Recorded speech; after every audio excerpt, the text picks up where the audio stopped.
नमस्कार, स्वागत है आप सभी का इस स्पार्क एजुकेशन के यूट्यूब चैनल पे, जहाँ पे हम राजस्थान सरकार की योजनाओं के बारे में अध्ययन करने वाले हैं। ये योजनाएं राजस्थान के निवासियों के लिए केंद्र सरकार के द्वारा या राजस्थान सरकार द्वारा चलाई जा रही है। उन्हीं योजनाओं में से कुछ योजनाएं, जैसे 2 या 3 योजनाएं हम हर क्लास के अंदर करने वाले हैं। शुरुआत करते हैं क्लास की। पहली योजना का नाम आता है मुख्यमंत्री आयुष्मान आरोग्य योजना, जिसको शॉर्ट फॉर्म माँ योजना, एम से मुख्यमंत्री, ए से आयुष्मान और ए से आरोग्य योजना। तो मुख्यमंत्री आयुष्मान आरोग्य योजना कब शुरुआत होती है? 1 मई 2021 से इसकी शुरुआत होती है। याद रखिएगा, 1 मई 2021 से इसकी शुरुआत होती है। नागरिकों को क्या लाभ दिया जा रहा है इसमें? तो 25 लाख रुपए का निःशुल्क इलाज इसमें प्रदान करवाया जाता है। राजस्थान के निवासियों को 25 लाख रुपए का निःशुल्क अनुदान या निःशुल्क इलाज इसके अंदर किया जाता है। जब इस योजना को शुरुआत की गई थी 1 मई 2021 को, 1 मई 2021 को जब योजना की शुरुआत होती है, तब इस योजना में 5 लाख रुपए का इलाज दिया जाता था। लेकिन 1 साल बाद इसको बढ़ा के कर दिया कितना? 10 लाख रुपए। यानी 1 मई 2022 को ये जो इलाज था, इसको 10 लाख रुपए कर दिए गए। शुरुआत में 5 लाख, 1 साल बाद में 10 लाख रुपए, और अगले साल 10 फरवरी 2023 को 10 फरवरी 2023 को ये राशि बढ़ा के 25 लाख रुपए कर दी गई। इस योजना के अंदर 3 चरणों के अंदर ये बढ़ाई गई राशि। जब शुरुआत करते हैं तब 5 लाख रुपए से, फिर जब आगे लेके जाते हैं 1 साल बाद में, तो ये 10 कर दिए गए, और 10 के बाद में इसको बढ़ा के 25 लाख रुपए कर दिए गए। तो ये याद रखिएगा आप कि 10 फरवरी 2023 को 25 लाख रुपए किए गए थे। शुरुआत में 5 लाख रुपए थे। जो ये पॉलिसी है वो एक पूरे परिवार के लिए है। अब उस परिवार में जितने भी सदस्य हैं, उन सभी के लिए ये एक पॉलिसी है, और इसका यूज, यानी जो ये 25 लाख रुपए हैं, वो एक पॉलिसी वर्ष के लिए है। यानी जो पॉलिसी है वो 1 वर्ष के लिए है। एक पॉलिसी वर्ष के लिए अनिवार्य है। अगले वर्ष के लिए फिर अगली पॉलिसी चालू हो जाएगी। तो 1 साल के लिए ये जो 25 लाख रुपए का निःशुल्क इलाज प्रदान किया जाता है। राजस्थान के निवासियों के लिए ये योजना लाई गई थी। फिर आती है नोडल एजेंसी। नोडल एजेंसी कौन है? तो चिकित्सा एवं स्वास्थ्य विभाग, जो राजस्थान सरकार का चिकित्सा एवं स्वास्थ्य विभाग है, ये इसका क्या है? नोडल विभाग है। जब इस योजना की शुरुआत की गई थी, तब इस योजना के अंदर 778 सरकारी हॉस्पिटल, 8 हॉस्पिटल है वो भारत सरकार के, और 521 जो प्राइवेट हॉस्पिटल थे, उनको शामिल इस योजना में किया गया था। तो ये थोड़े से आंकड़े आपको ध्यान में रखने हैं कि 778 तो गवर्नमेंट के अच्छे, ये सारे राजस्थान के ही हॉस्पिटल हैं, ये भी हमें ध्यान रखना है। तो 778 गवर्नमेंट के, 521 हैं वो प्राइवेट, और 8 हॉस्पिटल जिनका इसके अंदर शामिल किया गया था, वो आते हैं भारत सरकार के, यानी केंद्र सरकार के अंडर में जो आते थे, इन हॉस्पिटल को शामिल किया गया था। योजना के लाभ, क्या क्या योजना के लाभ हो सकते हैं? तो इसमें एक तो 25 लाख रुपए तक का निःशुल्क इलाज है वो दिया जा रहा है। अब जो इलाज दिया जा रहा है वो गवर्नमेंट और निजी दोनों प्रकार के हॉस्पिटल के अंदर दिया जा रहा है। क्योंकि इसमें 778 सरकारी हॉस्पिटल और 521 निजी हॉस्पिटल, तो ये दोनों प्रकार के हॉस्पिटल में दिया जा रहा है। 10 लाख रुपए का दुर्घटना बीमा कवर दिया जा रहा है। इन्हीं 25 लाख में से ही 10 लाख रुपए का दुर्घटना बीमा कवर भी इसमें दिया जा रहा है। इसके अलावा ओपीडी और किसी भी प्रकार की जांच है वो पूर्णतः माफ होती है, पूर्णतः मुफ्त फ्री में की जाती है। कैशलेस चिकित्सा सुविधा इसमें दी जाती है। 5 दिन पूर्व से इलाज के 15 दिन तक का बेड खर्च इसमें दिया जाता है। जिस दिन से आपका इलाज होगा उसके 5 दिन पहले और 15 दिन बाद में, तो टोटल कितने हो गए? 15 दिन, यानी 20 दिन हो गए। 15 दिन ये वाले हो गए, 5 दिन ये हो गए। तो सरकार जो 5 दिन पहले के, जिस दिन से इलाज होना है उसके 5 दिन पहले और 15 दिन तक, टोटल 20 दिनों का खर्च, बेड खर्च, ये सरकार के द्वारा दिया जाता है। मुख्यमंत्री आयुष्मान योजना में कुल 1806 मेडिकल पैकेज है, उनको शामिल किया गया है। 1806 मेडिकल पैकेज है जिसके तहत गवर्नमेंट है वो 25 लाख रुपए का निःशुल्क इलाज है वो उपलब्ध करवाती है। अगली बात आती है पात्रता की। क्या क्या पात्रता इसके अंदर है? पात्रता में आवेदन राजस्थान के स्थायी निवासी होने चाहिए। जो भी आवेदक जो है वो राजस्थान के स्थायी निवासी होने चाहिए। राजस्थान के लोग हैं, उन्हीं के लिए ये योजना लागू है। आवेदक सरकारी कर्मचारी नहीं होना चाहिए, यानी आवेदक है वो किसी प्रकार का गवर्नमेंट के अंदर कर्मचारी है वो नहीं होना चाहिए। अब इसके अंदर 2 श्रेणियां शामिल की गई है। ये 2 चीजें तो पता रहेगी कि एक तो राजस्थान का निवासी होगा, ये तो पता ही है हमें। दूसरी चीज कि वो गवर्नमेंट का कर्मचारी नहीं होना चाहिए, क्योंकि जो गवर्नमेंट के कर्मचारी होते हैं उनके लिए अलग से प्रावधान होते हैं। फिर इसमें 2 श्रेणियां बनाई गई है। 2 श्रेणियों के अंदर एक आती है निःशुल्क। 2 श्रेणी बनाई गई जिसमें एक आती है निःशुल्क। निःशुल्क में कौन कौन आते हैं?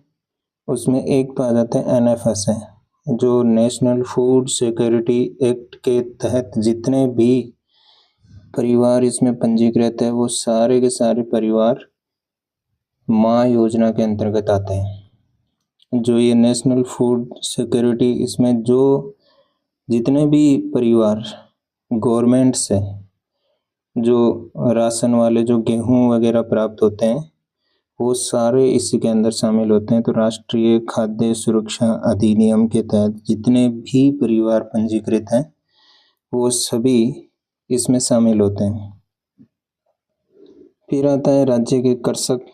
कृषक में 2 प्रकार के कृषक आते हैं, एक आते हैं लघु और एक आते हैं सीमांत। सीमांत कृषक वो होते हैं जिनके पास में 1 हेक्टेयर भूमि होती है। अब 1 हेक्टेयर के अंदर कितना? तो 1 हेक्टेयर के अंदर लगभग 4 बीघा जमीन आती है। 1 हेक्टेयर है उसमें लगभग 4 बीघा जमीन आती है। तो जो सीमांत कृषक होता है उसके पास में लगभग 1 हेक्टेयर भूमि होती है, यानी 1 हेक्टेयर भूमि का जो मालिक है वो सीमांत कृषक होगा, और जो 2 हेक्टेयर भूमि का मालिक होगा वो लघु से जो किसान आते हैं उसमें आएगा। फिर आते हैं सामाजिक आर्थिक गणना। 2011 के अंतर्गत जितने भी परिवार पंजीकृत हुए वो सारे निःशुल्क इस योजना में शामिल है। ये क्या है? तो सीधे शब्दों में कहें तो ये जो लोग BPL, बिलो पॉवर्टी लाइन के अंतर्गत आते हैं, BPL जितने भी परिवार हैं जो बिलो पॉवर्टी लाइन में आते हैं वो सभी परिवार इस योजना के अंदर निःशुल्क शामिल किए गए हैं। इसके अलावा जितने भी संविदा कर्मी हैं, संविदा कर्मी कौन? प्रदेश के समस्त विभागों में, बोर्ड में, निगम या सरकारी कंपनी, इनके अंदर जितने भी संविदा कर्मी लगे हुए हैं उन सबको निःशुल्क इस योजना के अंदर शामिल किया गया है। इसके अलावा एक कैटेगरी और आती है कि वो निराश्रित और असहाय परिवार जिन्होंने राजस्थान सरकार से कोविड 19 के टाइम पे अनुग्रह राशि प्राप्त की है। अब अनुग्रह राशि किसको मिली थी कि कोविड की वजह से किसी परिवार के अंदर किसी व्यक्ति की डेथ हो गई है या जो परिवार में कमाने वाला है वो नहीं रहा, तो उन परिवारों को अनुग्रह राशि प्रदान की गई थी। तो ऐसे परिवार भी इस योजना के अंदर निःशुल्क रूप से शामिल किए गए हैं। दूसरी कैटेगरी आती है, वो आती है 850 रुपये का प्रीमियम भुगतान है वो करना होगा, उसके बाद में आप इस योजना में शामिल हो जाएंगे।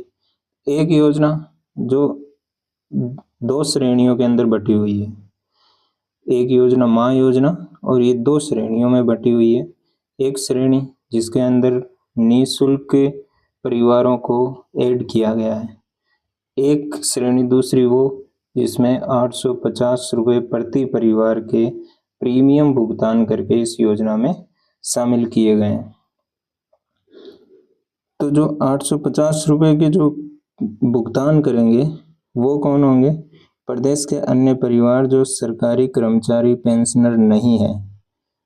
तो जितने भी सरकारी कर्मचारी होंगे उनको तो इस योजना से लाभ मिलना ही नहीं है। तो यहाँ पे कहा गया है कि जो सरकारी कर्मचारी और पेंशनर नहीं है और साथ ही जो निःशुल्क श्रेणी के अंदर नहीं आते हैं, एक तो सरकारी पेंशनर और कर्मचारी नहीं है, क्योंकि सरकारी जो पेंशनर और कर्मचारी होते हैं उनके लिए राजस्थान सरकार ने मेडिकल अटेंडेंट नियम बनाए गए हैं 2013 के अंदर, और इन नियमों के अनुसार उनको अलग से ये प्रावधान किया गया उनके लिए। तो जो पेंशनर और कर्मचारी नहीं है वो, और जो निःशुल्क श्रेणी में शामिल नहीं किया गया है, तो वो व्यक्ति 850 रुपये प्रति परिवार का भुगतान करके इस योजना का लाभ है वो ले सकते हैं। दूसरी चीज कि जो निर्धारित प्रीमियम है उसका 50% भाग है वो सरकार द्वारा वहन किया जाएगा। यानी कुछ परिवार ऐसे होते हैं जिनके पास में इस योजना के अंतर्गत आते हैं 850 रुपये प्रीमियम के भुगतान में, तो उसमें सरकार है वो निर्धारित जो प्रीमियम है, जैसे 25 लाख रुपए का प्रीमियम निर्धारित किया गया है, उसमें से 50%, कुछ परिवार अच्छे स्तर के होंगे तो उनके लिए 50% है वो सरकार वहन करेगी, 50% है वो परिवार स्वयं वहन करेगा। उसके बाद आती है योजना में शामिल चिकित्सा सुविधा। कौन कौन सी चिकित्सा सुविधाएं हैं जिनको योजना के अंदर शामिल किया गया है? तो योजना में शामिल चिकित्सा सुविधाएं, पहला आता है पंजीकरण शुल्क। जो हम डॉक्टर के पास में जाते हैं, पर्ची का जो शुल्क लेते हैं, पर्ची का कटवाते हैं, तो वो शुल्क उसका व्यय इस योजना के अंदर शामिल किया गया है। बिस्तर का व्यय, बेड व्यय जो 5 दिन इलाज से पहले का होता है और इलाज के बाद 15 दिन का होता है। भर्ती व्यय, नर्सिंग व्यय, जो हम वहाँ पे भर्ती रहेंगे, जो नर्स वगैरह काम करेंगी उनके लिए जो भी व्यय होगा। चिकित्सा, शल्य चिकित्सा, संवेदना हरण विशेषज्ञ, सामान्य चिकित्सा का परामर्श शुल्क, इन सब का व्यय भी क्या करेंगे, जितने भी डॉक्टर्स की फीस होंगी उन सब का व्यय इस योजना के अंदर शामिल किया गया है। जो एनेस्थीसिया वगैरह हमें दिया जाता है, जो रोगी को दिया जाता है, रक्त है, ऑक्सीजन है, ऑपरेशन थिएटर है, इनका जितना भी फीस बनती है वो सब भी इस योजना के अंतर्गत शामिल की गई है। जितनी भी दवाइयों का व्यय बनता है, एक्सरे वगैरह होती है, जांच वगैरह करवाई जाती है, इन सभी को इसके अंदर शामिल किया गया है। उसके बाद आती है पंजीकृत परिवारों की संख्या। पंजीकृत परिवारों की संख्या में आपको 2 डाटा थोड़ा ज़्यादा याद रखना है। एक तो कि कुल परिवार कितने जो इसमें पंजीकृत हैं, तो 1.41 करोड़ है जो कुल परिवार हैं जो इसके अंदर पंजीकृत हो चुके हैं, अपने आप को पंजीकृत करवा चुके हैं, तो वो कितने 1.41 करोड़। और एक वो आता है कि कुल कितने परिवारों को अभी तक इससे लाभ मिल चुका है, कि अभी तक जितने परिवार पंजीकृत हैं क्या सभी को लाभ दिया गया है? नहीं। तो फिर कितने परिवारों को लाभ दिया गया है? तो वो आते हैं 50,09,586 परिवार आते हैं जिनको गवर्नमेंट की तरफ से इस योजना का लाभ मिल चुका है। तो ये दो डाटा हमें थोड़े से याद रखना है। एक तो कुल परिवारों की संख्या 1.41 करोड़ और कुल परिवार जो लाभान्वित हो चुके हैं इस योजना से वो आते हैं 50 लाख। इसके अलावा जो निःशुल्क श्रेणी के परिवार हैं तो वो आ जाते हैं कितने 1,25,00,000 परिवार। और जो 850 रुपये का भुगतान करके जो परिवार शामिल होते हैं उनकी संख्या होती है कितनी 15,50,000।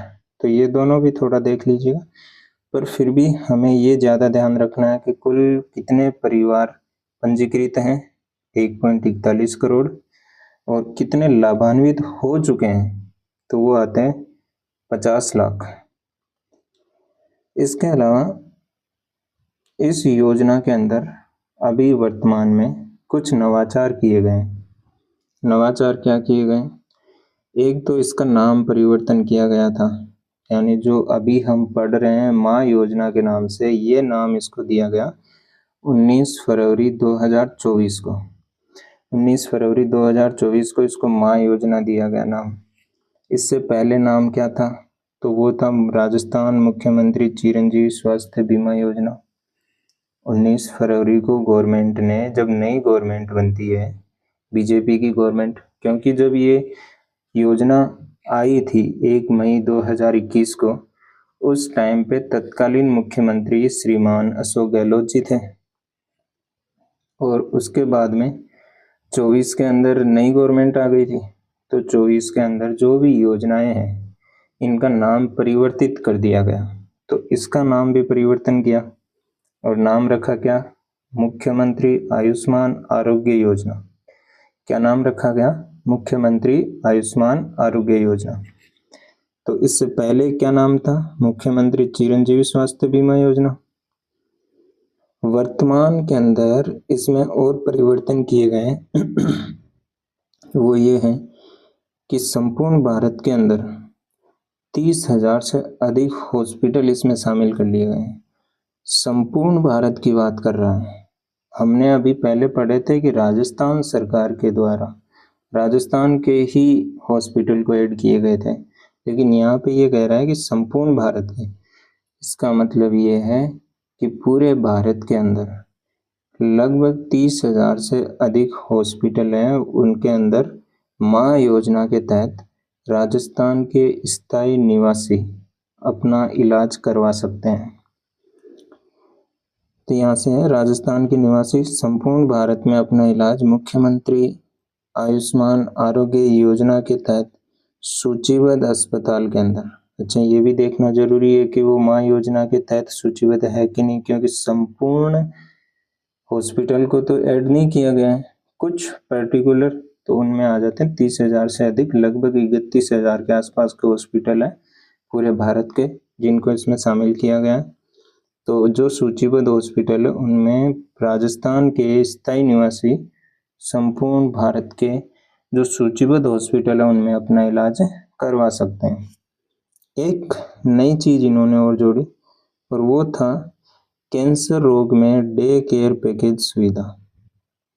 डे केयर पैकेज में क्या होता है कि एक दिन का उसके अंदर केयरिंग की जाती है। उसके लिए गवर्नमेंट कह रही है कि हम कैंसर के लिए एक दिन की ये योजना के अंदर लाभ हम दे सकते हैं। तो ये वाले नवाचार हैं, अभी के नए हैं।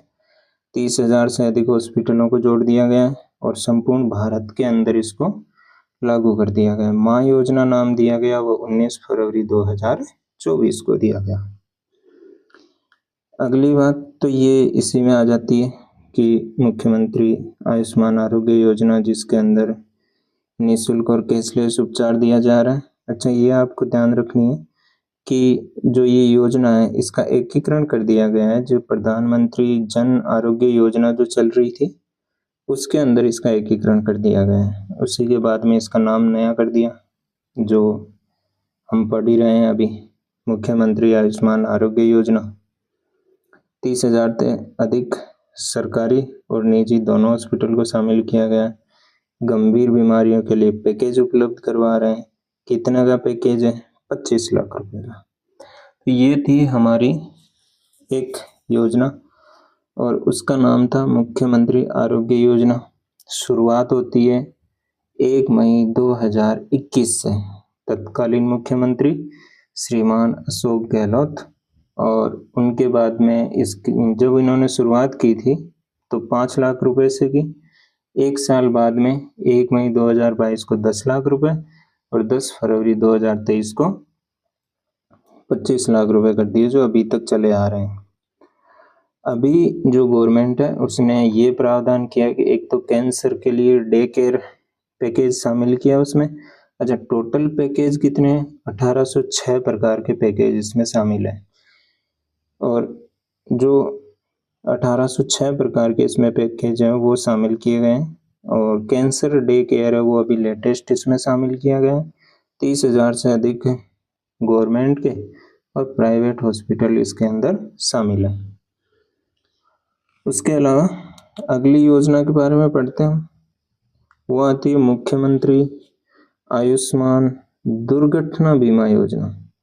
दुर्घटना के लिए जो बीमा दिया जा रहा है उसकी बात की जाएगी।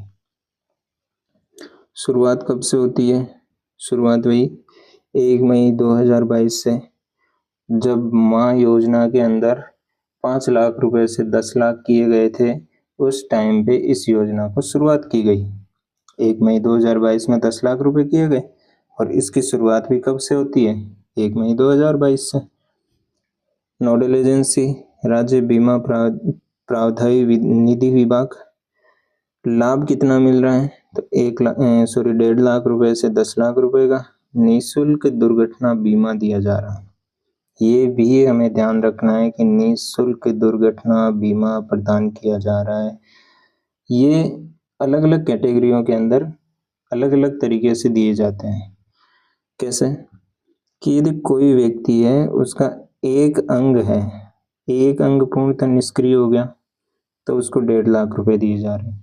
यदि किसी व्यक्ति की दुर्घटना के टाइम पे एक अंग निष्क्रिय हो जाता है या शरीर से हट जाता है, तो उसको 1.5 लाख रुपए दिए जा रहे हैं। यदि 2 अंग निष्क्रिय या अलग हो जाते हैं तो उसको फिर दिए जाते हैं 3 लाख रुपए। 2 अंग या 2 से ज्यादा भी हो सकते हैं, तो उसको दिए जा रहे हैं 3 लाख रुपए। एक व्यक्ति या एक से अधिक व्यक्ति की मृत्यु हो जाती है तब 10 लाख रुपए, और एक व्यक्ति की मृत्यु होने पे 5 लाख रुपए। ठीक है, तो इसमें 1.5 लाख से लगा के 10 लाख तक का निःशुल्क दुर्घटना बीमा दिया जा रहा है। अलग अलग कैटेगरी में अलग अलग तरीके से दिया जाता है। एक अंग निष्क्रिय है 1.5 लाख रुपए, 2 या 2 से अधिक अंग निष्क्रिय हैं तो उसके अंदर 3 लाख रुपए। अच्छा, 2 अंग कोई से भी हो सकते हैं, शरीर के कोई से भी 2 अंग हो सकते हैं, जैसे एक आंख, एक हाथ हो सकता है, एक हाथ एक पैर हो सकता है। और एक व्यक्ति की मृत्यु के ऊपर 5 लाख रुपए का, और एक से अधिक व्यक्ति का 2, 3 जैसे भी, उसमें 10 लाख रुपए का इसमें प्रावधान किया गया है। तो ये 1.5 लाख रुपए से 10 लाख रुपए तक का बीमा था, जो अलग अलग कैटेगरियों में ध्यान रखना है। उसके बाद आता है कि किन किन परिस्थितियों के अंदर ये लाभ दिया जाएगा। अच्छा, सभी परिस्थितियों में तो नहीं दिया जाएगा, कुछ पर्टिकुलर ऐसी परिस्थितियां होगी जो दुर्घटना की श्रेणी के अंदर आती है, उन्हीं परिस्थितियों के अंदर दिया जाएगा। तो लाभ दे कहाँ होगा? योजना के अंतर्गत पंजीकृत परिवारों की मृत्यु अथवा शारीरिक क्षति के अनुसार भुगतान किया जाएगा। चाहे जो पंजीकृत परिवार है उनकी जो मृत्यु किस तरीके से हुई है, या कोई शारीरिक क्षति हुई है तो किस तरीके से हुई है, उसको ध्यान में रखते हुए ही उसको जो भुगतान है वो किया जाएगा। दुर्घटना में क्षति का आशय क्या है? किसी भी ऐसी चोट से है जो बाह्य, हिंसात्मक और दृश्य माध्यम द्वारा लगी हो, जो बाहरी माध्यम से लगी हो तो उसी को दुर्घटना माना जाएगा। शारीरिक चोट दुर्घटना से पहले की होनी चाहिए। ऐसा नहीं कि मतलब चोट पहले से लगी हुई है, फिर बाइक है वो गिर गई और उसकी वजह से हम उसको दिखा दें कि हम दुर्घटना के अंदर ये चोट लगी, तो उसको इसमें शामिल नहीं किया जाएगा। चोट दुर्घटना के टाइम पे ही लगनी चाहिए। और इसमें कौन कौन से शामिल किए गए हैं तो वो आते हैं, निम्न योजनाओं को शामिल किया गया है। सड़क दुर्घटना, वायु दुर्घटना, मकान के ढह जाने से, सड़क है, वायु है, मकान के ढहने के कारण है, ऊंचाई से गिरने के कारण है, रासायनिक द्रव्यों के जो जितने भी हम खेती बाड़ी के अंदर, खेती के अंदर जितने भी रसायन छिड़कते हैं और उनकी वजह से यदि किसी की मृत्यु या कोई क्षति हो जाती है, डूबने के कारण हो जाती है, जलने के कारण, बिजली का कोई झटका लग जाता है उसकी वजह से, जैसे हाथ में लगा, हाथ है वो काम करना बंद कर दिया या हाथ शरीर से अलग हो गया, क्षति हो गई है, तो इस परिस्थितियों के अंदर आपको लाभ है वो दिया जाएगा। कौन कौन से? सड़क दुर्घटना, रेल दुर्घटना, अच्छा रेल भी इसमें शामिल होता है, रेल दुर्घटना भी इसमें शामिल की गई है। वायु दुर्घटना को भी शामिल किया गया है, मकान ढहने की वजह से, ऊंचाई से गिरने की वजह से, रासायनिक द्रव्यों के छिड़काव की वजह से, डूबने के कारण, जलने के कारण, बिजली के झटके के कारण यदि किसी की मृत्यु या शरीर में क्षति हो जाती है, किसी अंग में क्षति हो जाती है, उसको ये लाभ है वो दिए जाते हैं। निम्न परिस्थितियों में लाभ दे नहीं है। कौन कौन सी ऐसी परिस्थितियां होगी जिनमें लाभ नहीं दिया जाएगा? तो उसमें एक तो आती है प्राकृतिक मृत्यु के ऊपर। प्राकृतिक मृत्यु या शारीरिक क्षति होती है, नॉर्मल तरीके से कोई व्यक्ति बुजुर्ग है और उसको तो मृत्यु होनी है, तो अब नॉर्मल तरीके से हो रही है तो उसमें ये लाभ नहीं दिया जाएगा।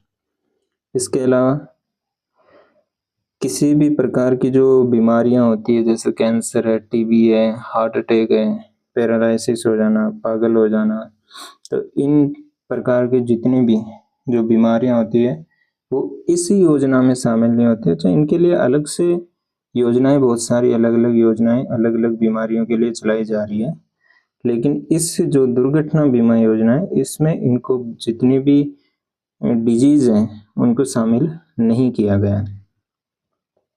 इसके अलावा हत्या या हत्या का प्रयास, आत्मक्षति, आत्महत्या या आत्महत्या का प्रयास, यानी खुद से जो हत्या करते हैं उसको आत्महत्या कहते हैं।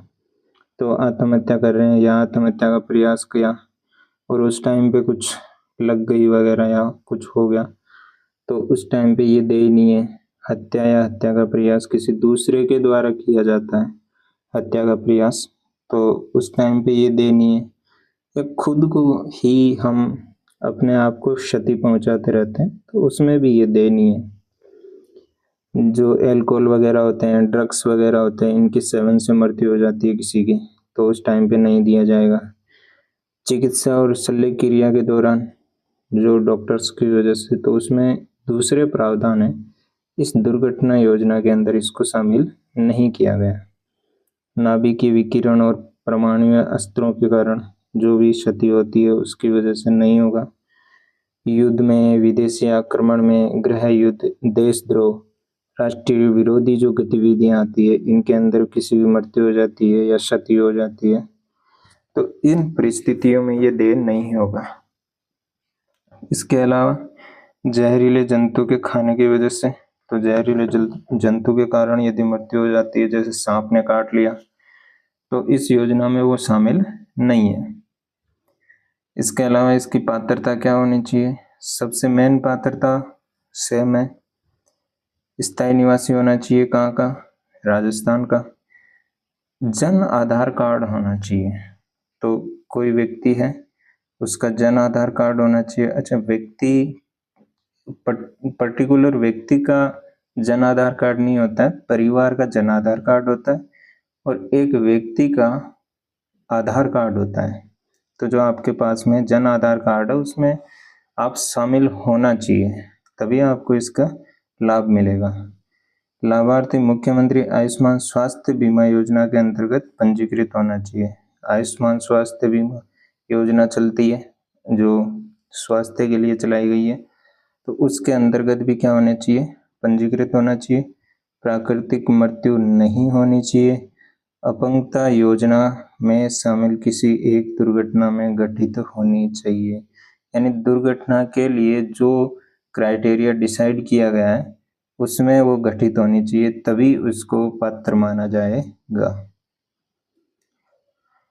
अब इसमें आता है कि नवीनतम क्या नवाचार इसमें किए गए हैं। तो नवीनतम नवाचार के अंदर एक तो सबसे पहले नाम परिवर्तन कर दिया। इसका नाम परिवर्तन करके क्या रखा गया था, मुख्यमंत्री आयुष्मान दुर्घटना बीमा योजना।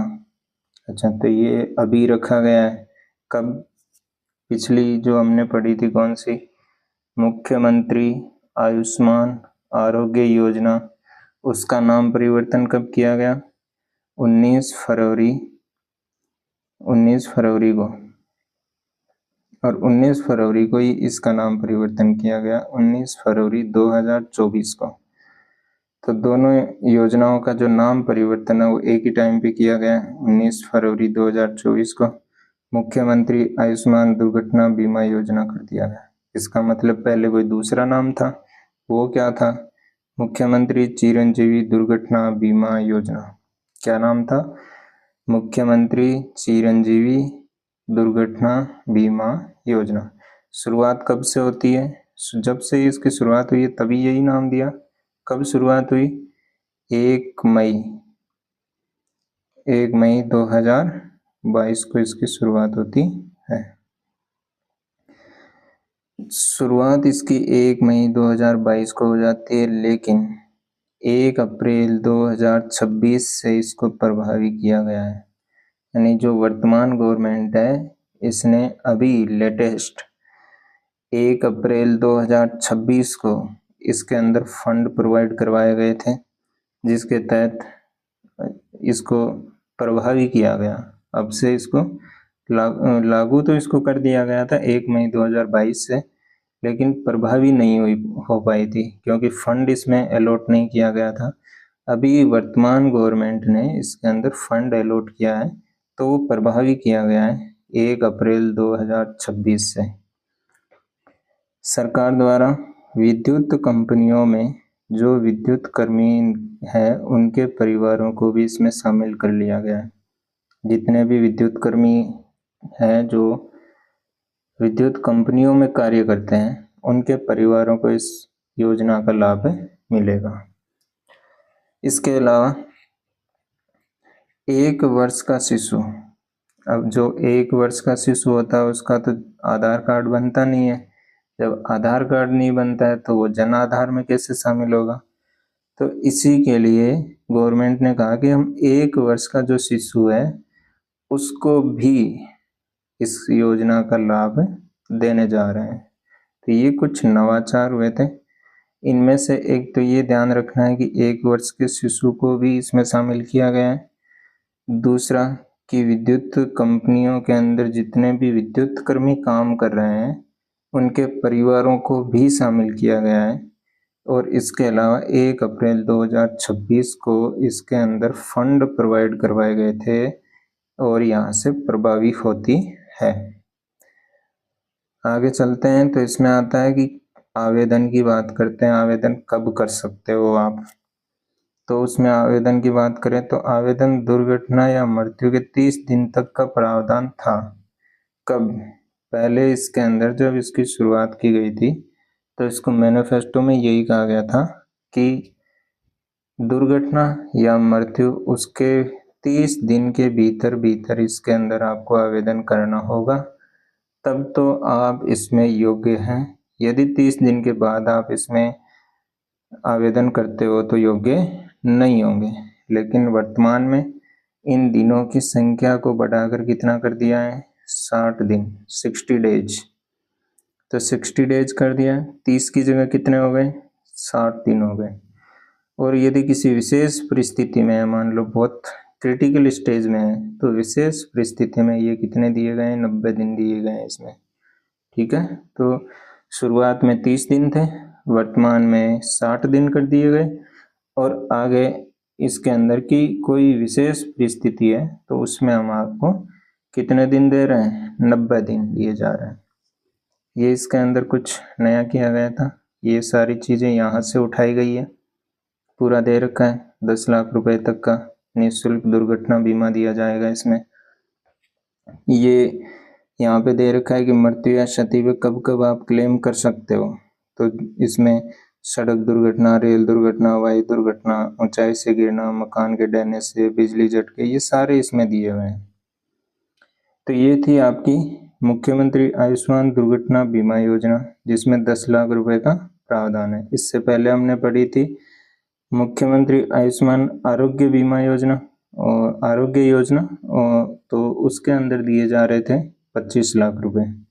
25 लाख रुपए दिए नहीं जा रहे थे, 25 लाख रुपए का निःशुल्क इलाज उपलब्ध करवाया जा रहा था। अगली योजना आती है, वो आती है मुख्यमंत्री युवा संबल योजना। इसके अंदर युवा संबल योजना ये आती है जो बेरोजगार होते हैं उनके लिए, जो बेरोजगारी भत्ता जिसको प्राप्त होता है वो इसी योजना के अंतर्गत आता है। तो जो बेरोजगारी भत्ता योजना है उसी को कहा गया मुख्यमंत्री युवा संबल योजना। शुरुआत कब से होती है, 1 जनवरी 2022 से इसकी शुरुआत होती है। नोडल एजेंसी कौशल रोजगार एवं उद्यमिता विभाग, राजस्थान सरकार है। पात्र कौन है, तो जो भी पात्र व्यक्ति होंगे उनको क्या दिया जाएगा, बेरोजगारी भत्ता दिया जाएगा। पुरुष लोग होंगे उनको 4,000 रुपये प्रतिमाह दिए जाएंगे, और इसके अलावा जो भी है उनको कितने, 4500 रुपये दिए जाएंगे। कौन कौन, महिला, इनको 4500 रुपये दिए जाएंगे। ट्रांसजेंडर आएंगे उनको 4500, और विशेष योग्य जन जो भी हैं उनको भी 4500 रुपये प्रति माह दिए जाते हैं। तो ये ध्यान रखिएगा, बेरोजगारी भत्ता प्रदान किया जाता है। जो पुरुष होते हैं उनको 4,000 रुपये, महिला, ट्रांसजेंडर, विशेष योग्य होते हैं उनको 4500 रुपये का भत्ता इसमें दिया जाता है। योजना के प्रमुख बिंदुओं के अंदर जैसे इसकी क्या क्या शर्तें हो सकती है तो वो सभी इसमें आ जाएंगे। योजना के अंतर्गत 3 माह का कौशल प्रशिक्षण दिया जाता है। आप इस योजना के अंदर शामिल होते हैं, आपको 3 माह का कौशल प्रशिक्षण प्रदान किया जाएगा। राजकीय विभागों में इंटर्नशिप दी जाएगी, जो प्रतिदिन आपको 4 घंटे की इंटर्नशिप है वो कंप्लीट करनी होगी। 3 माह का तो क्या दिया जाएगा, प्रशिक्षण दिया जाएगा कि आपको कार्य कैसे करना है, तो वो प्रशिक्षण दिया जाएगा 3 माह का। उसके बाद में आता है कि आपको राजकीय विभाग जो भी हैं जहाँ पे आप लेना चाहते हो वहाँ पे आपको इंटर्नशिप मिलेगी, और वहाँ पे प्रतिदिन हर रोज आपको जाके 4 घंटे की इंटर्नशिप कंप्लीट करनी है।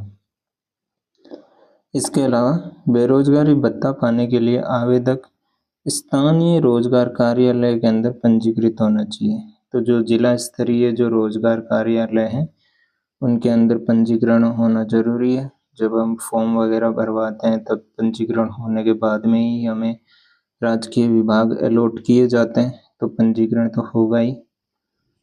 योजना के तहत प्रति वर्ष केवल 2 लाख युवाओं को बेरोजगारी भत्ता प्रदान किया जाएगा। इस योजना के तहत कितने, 2 लाख युवाओं को शामिल किया गया है, यानी प्रतिवर्ष 2 लाख युवाओं को इसमें शामिल किया गया है। इसके बाद में आती है पात्रता, कौन कौन लोग इस योजना के अंदर पात्र हैं।